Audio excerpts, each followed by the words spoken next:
స్థానిక పుట్లూరు రోడ్డు నివాసి అయినటువంటి సోడాల హాజీ అనే వ్యక్తి తాను ఈరోజు స్థానిక మాంసం దుకాణంలో పొట్టేలి తలకాయ కూర 800 రూపాయలు తీసుకున్నాడని చెప్పని, అది ఇంటికి వెళ్ళి వంట చేసే సందర్భంలో దాదాపుగా 20 విజిల్స్ వచ్చేంత వరకు కూడా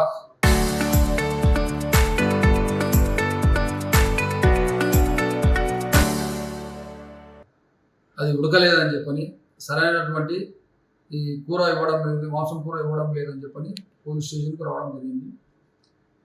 ఈ సంఘటన ఆశ్చర్యం కలిగించింది. నిత్యము ఏదో ఒక ఆందోళనతో ఉండేటువంటి తాడిపత్రి పట్టణంలో అకస్మాత్తుగా ఈ విధమైనటువంటి కంప్లైంట్ రావడం ఒకంత ఆశ్చర్యాన్ని కలిగించింది. సదరు హాజీ ఈ యొక్క తలకాయ కూర ఉడకడం లేదని చెప్పని పోలీస్ స్టేషన్కు వెళ్ళినాడని చెప్పిన సమాచారం తెలుసుకున్న మాంసం దుకాణదారుడు అతనికి ప్రత్యామ్నాయంగా మరి ఒక కేజీ మామూలు మాంసాన్ని ఇచ్చినాడని చెప్పని తెలిసింది.